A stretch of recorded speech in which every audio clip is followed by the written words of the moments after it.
Hello everyone, welcome to my class. இன்னைக்கு கிளாஸ்ல நாம பார்க்க போறது ஒரு இம்பார்ட்டன்டான post colonial topic orientalism by Edward Said. அதோட இன்ட்ரோடக்டரி பார்ட் தான் இன்னைக்கு கிளாஸ்ல நம்ம பார்க்க போறோம். This is a prescribed syllabus for second MA students. So before we enter into the class, a kind request. நம்ம சேனல்ல இன்னும் சப்ஸ்கிரைப் பண்ணலைன்னா சப்ஸ்கிரைப் பண்ணுங்க. உங்க ஃப்ரெண்ட்ஸ்க்கும் ஷேர் பண்ணுங்க, சஜஸ்ட் பண்ணுங்க. Thank you.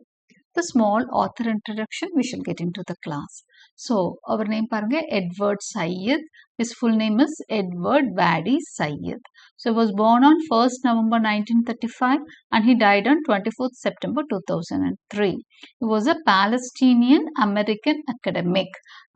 Palestine la பிறந்தவர் தான், but he later became an American citizen because of his father who was a army veteran அப்படின்னு கொடுத்திருக்காங்க.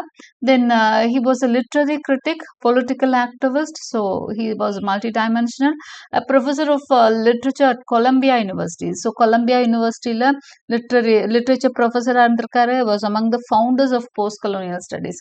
So post-colonial studies la நிறைய work வந்து அவர் ப்ரொடியூஸ் பண்ணியிருக்காரு. Born in Mandatory Palestine, he was a citizen of the United States by way of his father, a US Army veteran. So, அவங்க அப்பா வந்து US ஆர்மில இருந்ததுனால he became a US citizen. Okay, what is Orientalism? Orientalism is a clear study of the fabricated ideologies of the Orient. So, முதல் Orientalismனா என்ன? பொதுவா Orientalismனா என்னன்றதை தெரிஞ்சுட்டு நம்ம வந்து உள்ள போலாம். இது வந்து ஒரு ஓரியன்ட் அப்படின்னா ஈஸ்ட்னு அர்த்தம். ஓகே, இந்த ரூட் வேர்டோட மீனிங் வந்து ஓரியன்ட் அப்படின்னா ஈஸ்ட், கிழக்குன்னு அர்த்தம். ஸோ கிழக்கத்திய நாடுகள் அதை பற்றி ஒரு ஸ்டடி தான் orientalism. It is a fabricated. ஆனால் கிழக்கத்திய நாடுகளை பற்றிய ஸ்டடின்னு நம்ம இதை எடுத்துக்க முடியாது. பொதுவாக வந்து ஜென்ரலாக அது எதை பற்றியதாக இருக்குன்னா ஒரு ஃபேப்ரிகேட்டட் ஐடியாலஜி அப்படின்னு சொல்லப்படுது. ஸோ ஃபேப்ரிகேட்டட்கான மீனிங் அப்படின்னு நீங்கள் பார்த்தீங்கன்னா to invent some idea to deceive people அப்படின்ற மாதிரி எடுத்துக்கலாம். அதாவது ஒரு நரேட்டிவ் செட் பண்ணுறதும்பாங்க. ஒரு தப்பான ஒரு விஷயத்த பேசி மக்களை உண்மையை நம்ப வைக்கிறது. அந்த மாதிரி ஒரு விஷயமா தான் ஓரியன்டலிசம் பார்க்கப்படுது. Political and social ideas that were manipulated and implanted by the British, mainly dominating the East during the colonization. So, இது எப்போ பண்ணப்பட்டது இந்த fabricated ideologies அப்படின்னா இது வந்து பொலிட்டிக்கல் ஐடியாவாகவும் பார்க்கலாம், சோஷியல் ஐடியாவாகவும் பார்க்கலாம். இது வந்து பிரிட்டிஷ் பீப்புள் இல்லைன்னா இந்த யூரோப்பியன் பவர்ஸ் இருக்காங்களே கொலோனியல் பவர்ஸ், அவங்க வந்து இந்த early 19th century early 20th செஞ்சுரியில் பார்த்தீங்க அப்படின்னு சொன்னால் through out 19th century and early 20th செஞ்சுரியில் அவங்க கிட்டத்தட்ட வேர்ல்டில் நிறைய கண்ட்ரீஸை வந்து அவங்களோட காலனி கீழே வச்சுருந்தாங்க, அவங்களோட கண்ட்ரோலுக்கு கீழே வச்சுருந்தாங்க. They were colonised by the British and other European powers. அப்போ அவங்க என்ன பண்ணாங்க அப்படின்னு சொன்னால் இந்த மாதிரி ஒரு கட்டுக்கதைகள் நிறைய நம்ப வச்சாங்க. ஓரியன்ஸை பற்றிய நிறைய விஷயங்களை வெளி உலகுக்கு தப்பான விஷயங்களை நம்ப வச்சாங்க. The Western colonizers believed themselves to be superior to other races. அவங்கள பொறுத்த வரைக்கும் வெஸ்டர்ன் அந்த காலனைசர்ஸ், அதாவது இந்த யூரோப்பியன்ஸ் இருக்காங்க இல்லையா, தங்களை வந்து ரொம்ப உயர்வா நினைச்சிட்டாங்க. They felt themselves to be superior to other races. மற்ற இனங்களை விட அவங்க வந்து ரொம்ப சுப்பீரியர்னு அவங்க நினைச்சாங்க. தே saw the Orient as the complete opposite to themselves. அப்போ தங்களை உயர்வா நினைச்ச அவங்க ஓரியன்ஸ், இந்த வெஸ்டர்னர்ஸ் எப்படி சொல்லுவோம், வெஸ்டர்னர்ஸ்னா மேற்கத்திய நாடுகள். இந்த வெஸ்டர்னர்ஸ்க்கான பேர் வந்து ஆக்சிடென்ட் அப்படின்னு சொல்லுவாங்க. அதே மாதிரி ஆக்சிடென்ட்டுக்கு ஆப்போசிட் டேர்ம் தான் ஓரியன்ட்.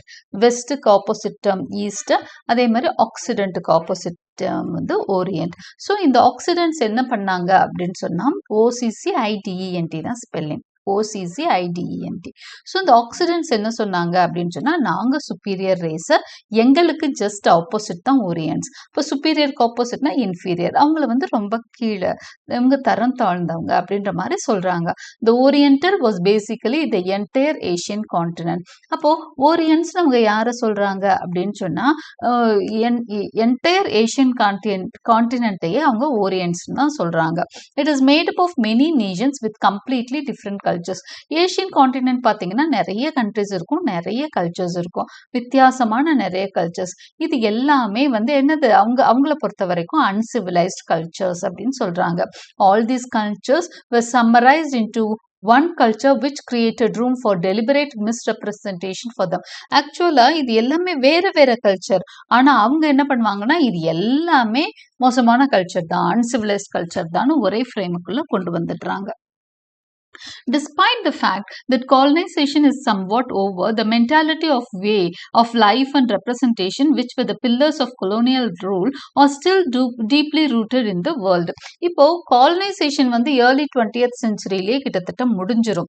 ஓகே, நிறைய கண்ட்ரீஸ் வந்து அந்த 1940s ஒட்டி நம்ம எப்போ இண்டிபெண்டன்ஸ் வாங்கினோமோ அந்த டைமை விட்டு நிறைய கண்ட்ரி வந்து என்ன ஆயிடும் அப்படின்னா இண்டிபெண்டா மாறிடுது.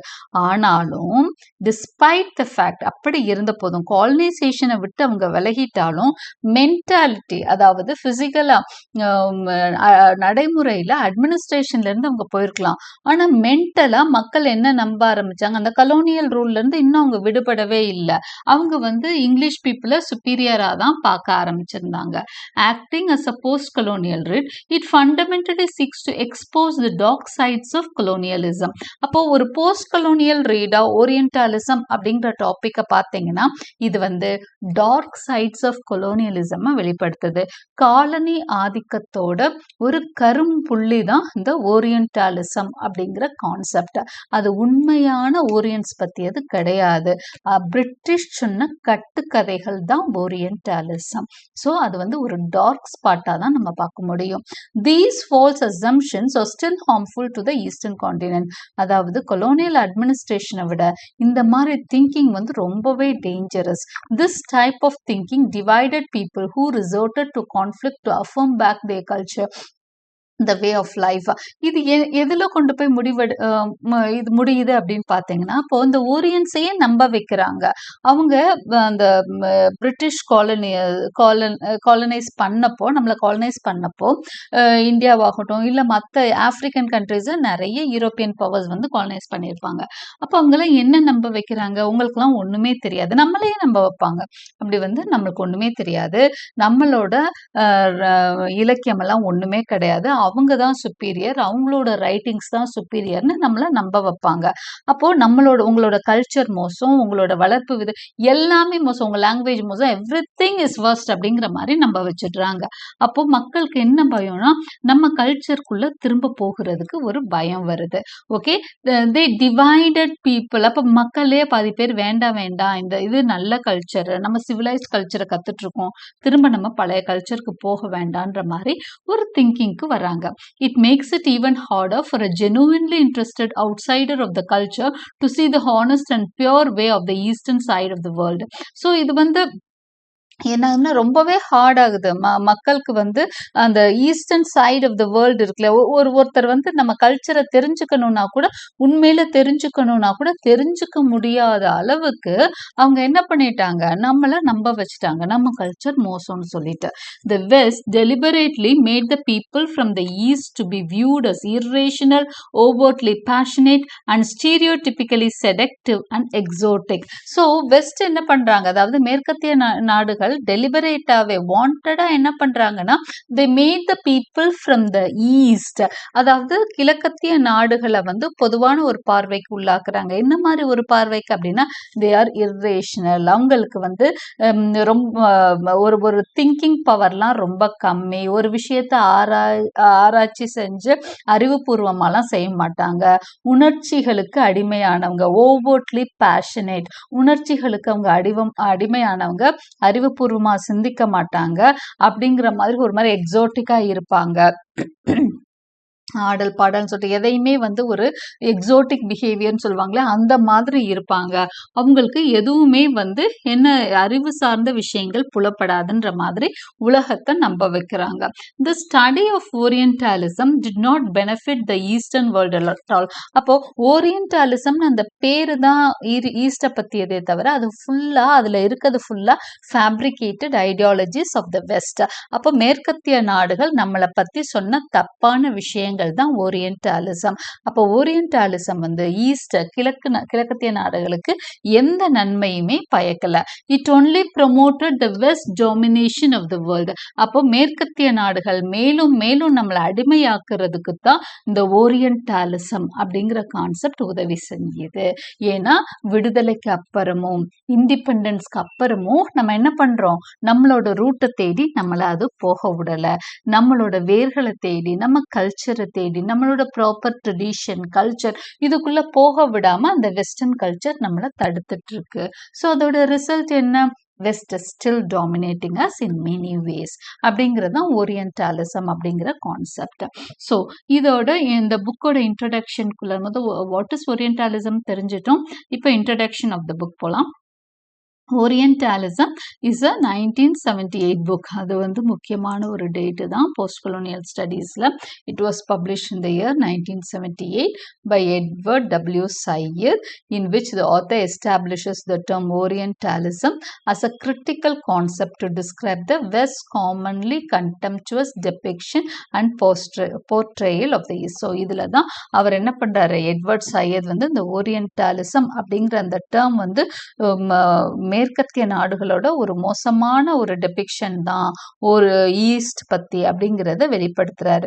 It talks about how the orients were conceptualised research and talked about in Europe.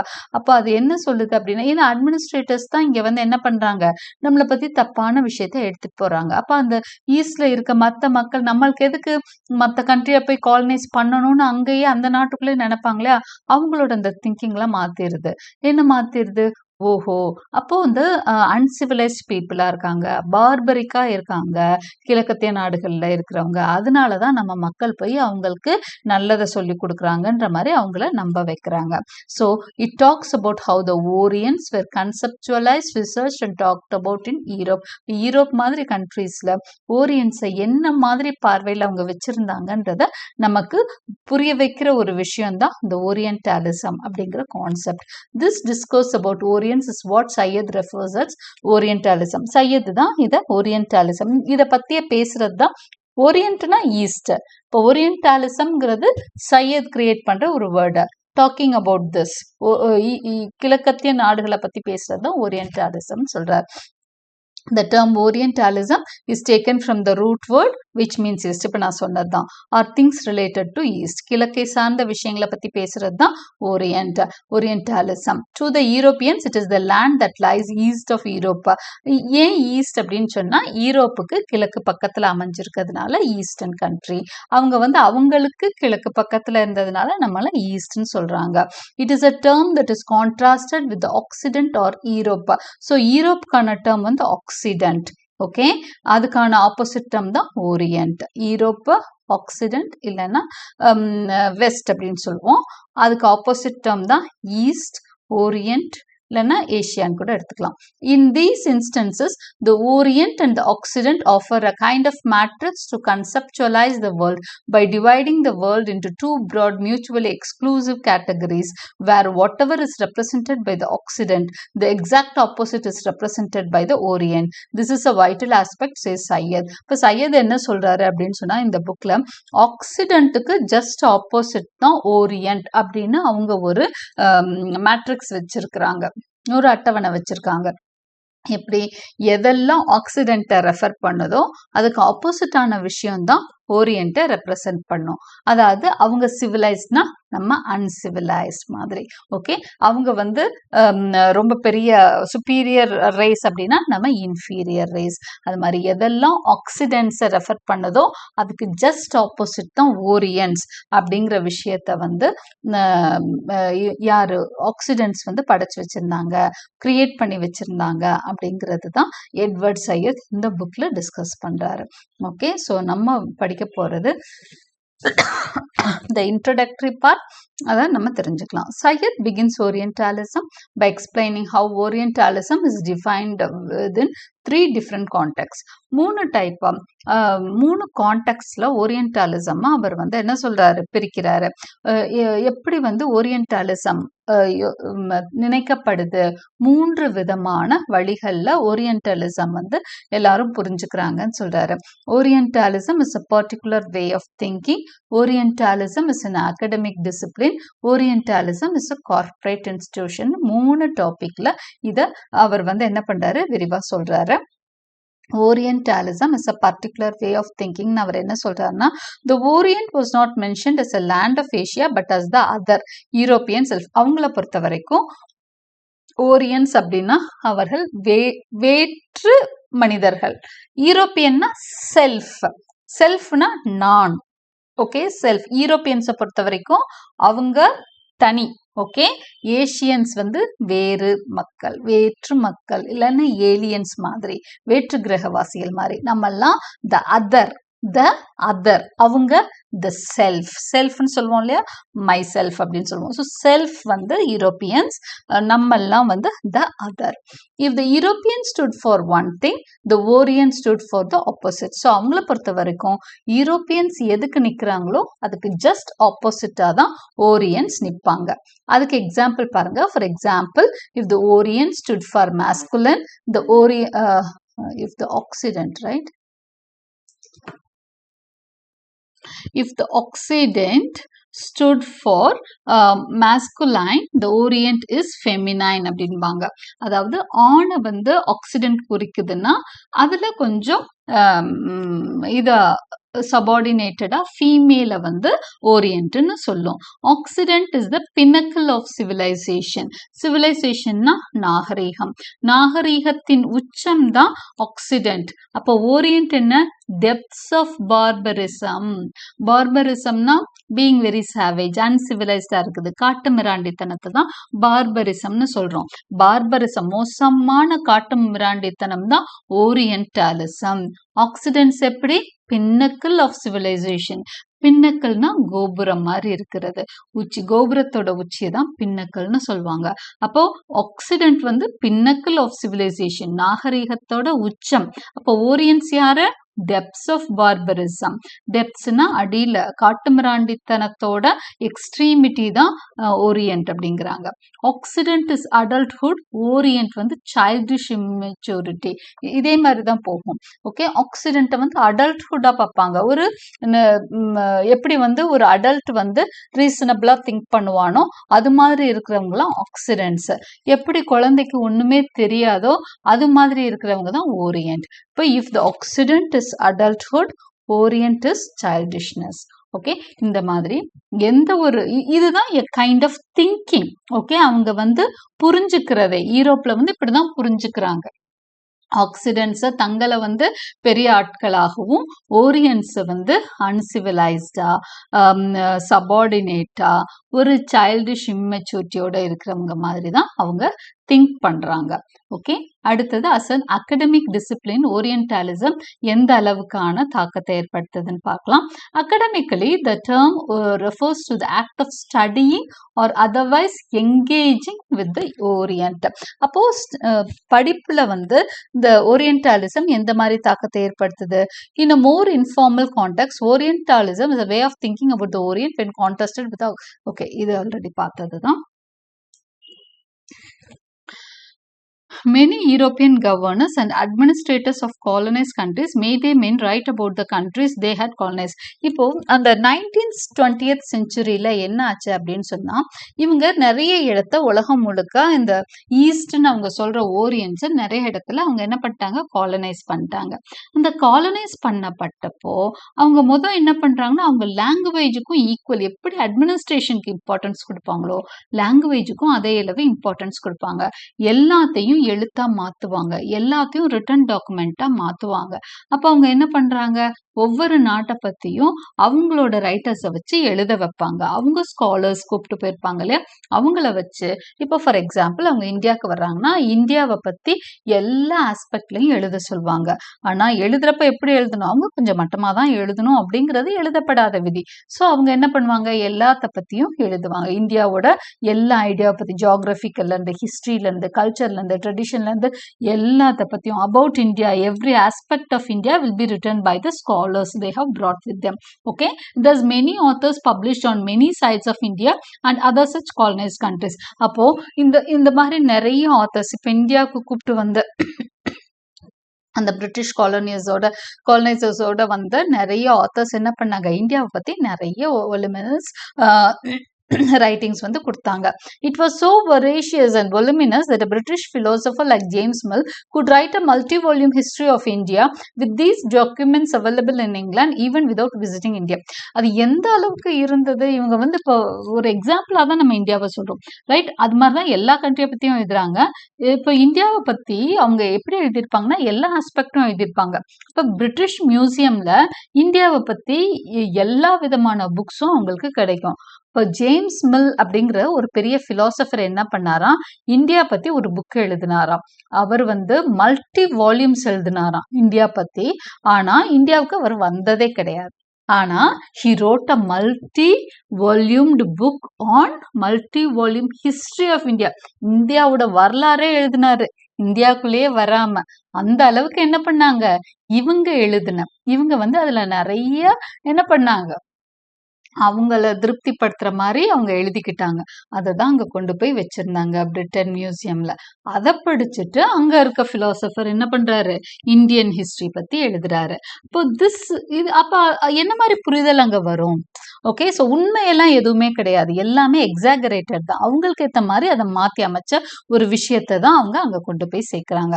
This academic discipline of the 18th 19th century did not mean that the late 18th and early 18th செஞ்சுரியோட கடைசியிலேயே ஆரம்பிச்சிடுறாங்க colonisation. 19th century ஃபுல்லாக அவங்க dominate பண்ணிட்டு இருக்காங்க, early 20th வரைக்கும். It did not mean that the earlier form of Orientalism completely disappeared. அப்போ முதல் நினைச்சாங்க இல்லையா, ஆக்சிடென்ட்ஸும் ஓரியன்ஸும் எதிரெதிர் துருவங்கள்னு, அது வந்து மாறல, அது கூட சேர்ந்து அகடமிக்கும் சேர்ந்துக்குச்சு. The style of thinking, the Orient as black, dark, sinister and other continued to underline the new form of academic Orientalism. அப்போ அகடமிக்கும் சேர்ந்துக்குது. ஆல்ரெடி அவங்க என்ன நினைச்சிட்டு இருந்தாங்க, ஓரியன்ஸை பத்தி அவங்க எல்லாம் கருப்பா இருப்பாங்க, சினிஸ்டர்ஸ் அவங்க பாட்டுக்கு அவங்க செய்யறது எதுவுமே கரெக்டா இருக்காது, அந்த மாதிரி. இப்போ ஃபார் எக்ஸாம்பிள் நீங்க பாருங்களேன், இப்போ ஆப்பிரிக்காவை பத்தி நம்மளுக்கான திங்கிங், ஆப்பிரிக்கன்ஸ் அப்படின்னு நம்ம என்ன நினைப்போம், ஒரு மாதிரி இந்த நாடோடிகள் மாதிரி, காட்டுவாசிகள் மாதிரி, அப்படிதான் டக்குன்னு நம்ம மனசுக்குள்ள வரும். ஏன் அந்த மாதிரி ஒரு இமேஜை தான் மீடியாஸ் எல்லாம் நம்மளுக்குள்ள கிரியேட் பண்ணி வச்சிருக்கோம். ஓகே, ஸோ அது மாதிரி தான். இப்போ இந்தியானா அவங்க என்ன நினைப்பாங்க தெரியுங்களா, ஸ்னேக் சார்மர்ஸ், பாம்பாட்டியலை பத்தி நினைப்பாங்க, ஸ்லம்ஸ் பத்தி நினைப்பாங்க, ரிக்ஷாஸ் பத்தி நினைப்பாங்க. அதெல்லாம் இப்போ இருக்கா இல்லையான்னு கூட அவங்களுக்கு தெரியாது. பட் இது எல்லாம் நம்மளே ஸ்னேக் சார்மர்ஸை பார்த்துருக்க மாட்டோம், ஆனா அவங்களுக்கு இந்தியானா ஸ்னேக் சார்மர்ஸ் ஞாபகம் வரும். ஓகே, ஸோ அப்படிதான் அவங்களுக்கு வந்து என்ன பண்ணிருப்பாங்க, ஒரு திங்கிங்கை கொடுத்துருப்பாங்க, ஒரு அகடமிக் டிசிப்ளின் அந்த மாதிரி தான் அவங்களுக்கு சொல்லி கொடுத்துருக்கோம். This kind of thinking made men like Karl Marx state in his book that the British rule is a boon in disguise for India. இப்போ கால் மார்க்ஸ் பத்தி உங்களுக்கு தெரியும், he is a communist manifesto எழுதினவர். இந்த யாரு, இந்த பீப்புளுக்காக, exploited பீப்புளுக்காக குரல் கொடுத்தவர், சப்ரஸ்ட் பீப்புளுக்காக குரல் கொடுத்தவர். அந்த மாதிரி ஒரு மனுஷன் கூட எப்படி எழுதுவார் தெரியுங்களா? ஏன்னா அவரும் என்ன படிச்சிருக்காரு, இந்தியாவை பத்திய புக்ஸ் தான் படிச்சிருக்காரு. இந்தியாவை பத்தி இவங்க சொன்ன ஐடியாஸை தான் அங்க ஜெர்மனிலயோ இல்ல அவங்க கண்ட்ரிலயோ, ஜெர்மனில அவர் வந்து படிச்சிருப்பாரு. அப்ப அவரோட திங்கிங் எப்படி இருந்தது அப்படின்னா, இந்தியன்ஸ்க்கெல்லாம் ஒண்ணுமே தெரியாதுன்னு தான் இருந்தது. அதனாலதான் அவர் என்ன சொல்லியிருந்தாரு அப்படின்னு சொன்னா, British rule is a boon in disguise for India அப்படின்னு சொன்னார். ஓகே, அப்போ இந்தியாவுக்கு ஒரு சாபம் மாதிரி இருந்தா கூட, மக்களை எல்லாம் அவங்க கொஞ்சம் கஷ்டப்படுத்தினா கூட, அது அவங்களுக்கு பெரிய வரம் தான், இந்தியர்களுக்கான வரம் தான் எது, பிரிட்டிஷ் வந்து அவங்கள ரூல் பண்றதுன்னு யாரு சொல்றா, கால் மார்க்ஸ் சொல்றாரு. அப்போ எக்ஸ்ப்ளாய்டேஷன், மக்களோட எக்ஸ்ப்ளாய்டேஷனுக்கு அதிகமா குரல் கொடுத்த கால் மார்க்ஸே இப்படி சொல்றாருன்னா, அந்த அளவுக்கு இந்த ஓரியன்டாலிசம்ன்ற ஒரு திங்கிங்கும் அகடமிக் டிசிப்ளின் அப்போ புக்ஸ் மூலமா அந்த மாதிரி ஸ்ப்ரெட் ஆகிருக்கு.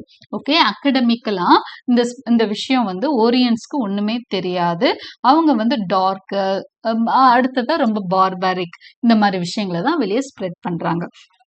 Because he believed the age-old belief that the Orients were uncivilized and the Britishers were ushering a much-needed social reform. அப்போ ஏன் அவர் அந்த மாதிரி வார்த்தையை சொல்றாருன்னா, அவர் நம்பினாரு நம்ம இந்தியன்ஸ் எல்லாம் வந்து அன்சிவிலைஸ்டு, பிரிட்டிஷர்ஸ் வந்து நம்மளுக்குள்ள ஒரு ரீஃபார்ம் கொண்டு வர்றாங்க, ஒரு பெரிய மாற்றத்தை, நல்ல மாற்றத்தை கொடுத்துட்டு இருக்காங்க, சிவிலைஸ் பண்ணிட்டு இருக்காங்கன்னு அவர் நம்பினதுனால தான் அந்த மாதிரி ஒரு வார்த்தையை சொல்றாரு. அப்போ இதுதான் அகடமிக்கா ஓரியன்டாலிசம் எந்த மாதிரி ஒரு தாக்கத்தை ஏற்படுத்துச்சுன்னு பார்க்குறோம். அடுத்ததான் கார்ப்பரேட் இன்ஸ்டிடியூஷன். ஒரு கார்ப்பரேட் இன்ஸ்டிடியூஷன்ஸ் ஒரு சிஸ்டமோட இன்ஸ்டிடியூஷன்ஸ்னா எல்லாம் முக்கியமான விஷயங்கள் எல்லாமே இன்ஸ்டிடியூஷன்ஸ். ஃபார் எக்ஸாம்பிள் ஜுடிஷியரி, லெஜிஸ்லேச்சர்னு சொல்லுவோம். இந்த சட்டமாக இருக்கட்டும், சட்டம் இயற்றப்படுற விஷயங்கள், பார்லிமெண்ட்டு, அடுத்ததாக வந்து ஜுடிஷியரி சிஸ்டம் இருக்குல்ல, லீகல் சிஸ்டமில் கோர்ட்டு, இது எல்லாமே வந்து இன்ஸ்டிடியூஷன் தான். அடுத்ததாக காலேஜஸ், ஸ்கூல்ஸ், யூனிவர்சிட்டிஸ், ஹாஸ்பிட்டல்ஸ், இது எல்லாமே என்னது அப்படின்னு சொன்னால் இன்ஸ்டிடியூஷன்ஸ். இதில் எல்லாம் எப்படி வந்து ஓரியன்டாலிசம் இதாச்சு அப்படிங்கிறத அடுத்தது பார்க்கலாம். அது தாக்கத்தை ஏற்படுத்துச்சுன்னு பார்க்கலாம். ஒரு கார்ப்பரேட் இன்ஸ்டிடியூஷனா அதை கொண்டு போறாங்க orientalism. This discourse of the orients was circulated and ratified by the institutions of the occident. அதாவது ஜட்ஜஸ், இந்த ஜுடிஷியல் சிஸ்டம்ல ஆகட்டும், ஸ்கூல்ஸ்ல ஆகட்டும், காலேஜஸ்ல ஆகட்டும், இந்த விஷயத்தை ஒத்துக்கிறாங்க. எது ஓரியன்ஸ்க்கு ஒண்ணுமே தெரியாதுன்னு இவங்க அகாடமிக்கா கொண்டு போயிட்டாங்க. அடுத்து இன்ஸ்டிடியூஷன்ஸ்குள்ள இதை வந்து என்ன பண்றாங்க, ஒரு ரூலா கொண்டு வர்றாங்க. திஸ் டிஸ்கோர்ஸ், இதை பத்தி பேசுறது தான் வந்து டிஸ்கோர்ஸ்னு சொல்றோம். இப்போ this discourse of orientalism with all its ப்ரிஜுடிசஸ்னா ஒருதலை பட்சமானது தான். எல்லாமே ரொம்ப தப்பான விஷயங்களை மட்டும் எக்ஸாகரேட் பண்ணி, ஒரு குறை எல்லா இடத்துலயும் குறைகள் இருக்கும், குறைகளை மட்டும் எக்ஸாகரேட் பண்ணி என்ன பண்ணிருப்பாங்க, அவங்க சொல்லி பேசி இருந்திருப்பாங்க. அப்போ with all its prejudices, one சைடடா இருக்கிறது தான் ப்ரிஜுடிசஸ். அப்போ it gained acceptance is the authentic truth about orient. அப்போ இவங்க தான் காலனைசர்ஸ் என்ன பண்றாங்க, அவங்க கிட்ட தான் எல்லா இன்ஸ்டிடியூஷனும் இருக்கு. அவங்க அந்த இன்ஸ்டிடியூஷன்ஸ் மூலமா நம்மளை வந்து திரும்ப திரும்ப நம்மளை நம்ப வைக்கிறாங்க. நம்மளுக்கே ஒன்றும் தெரியாதுன்னு நம்மளையே நம்ப வைக்கிறது தான். த இன்ஸ்டிடியூஷன்ஸ் இன்க்ளூடட் கொலோனியல் லெஜிஸ்லேச்சர். இப்போ ஃபர்ஸ்ட் வந்து அகடமிக் திங்கிங்கா வெளியே கொண்டு போறாங்களா, அடுத்து அதே புக்ஸை நம்மளுக்கு ப்ரிஸ்கிரைப் பண்றாங்களா, நம்ம அதை படிக்கிறோமா, நம்மளும் நம்புறோம். எதை நம்புறோம்? த institutions included colonial legislature, judiciary, schools, colleges, universities in various parts of the colonized world propagated Western learning. Western learning தான் நல்லது, உங்களுக்கு ஒண்ணுமே தெரியாது, நீங்கெல்லாம் uncivilized அப்படிங்கிற விஷயத்த நம்மளையே நம்ப வைக்கிறாங்க. All these institutions together form what Syed identifies as the third aspect of Orientalism. அப்போ இதுதான் வந்து ஓரியன்டாலிசம் இஸ் அ கார்ப்பரேட் இன்ஸ்டிடியூஷன். ஒரு கார்ப்பரேட் இன்ஸ்டிடியூஷனாகவும் ஓரியன்டாலிசம் வந்து அந்த கான்செப்ட் ஓரியன்டாலிசம் அப்படிங்கிற அந்த டாப்பிக்கை வந்து என்ன பண்றாங்க, அவங்க இன்ஸ்டிடியூஷன் மூலமாகவும் பரப்புறாங்க, நம்மளையே நம்ப வைக்கிறாங்க. நம்ம இன்ஸ்டிடியூஷன் மூலமா, யூனிவர்சிட்டி மூலமாகவும், ஸ்கூல்ஸ் காலேஜஸ் மூலமாகவும் ஸ்டூடெண்ட்ஸை நம்ப வைக்கிறாங்க, உங்களுக்கு ஒன்றும் தெரியாது அப்படிங்கிற மாதிரி. Okay, so this is orientalism, an introduction to Orientalism by Edward Said. I hope you like my explanation. Like and subscribe my channel for more such videos. Press the bell icon for continuous notifications and thank you for watching. இதில் வந்து second PG ஸ்டூடெண்ட்ஸ்க்கு ஆஃப்டர்வேர்ட் அப்படிங்கிற ஒரு டாப்பிக்கும் இருக்குது ஓரியன்டாலிசமில். அது next கிளாஸில் நான் உங்களுக்கு சொல்கிறேன். தேங்க்யூ ஃபார் வாட்சிங்.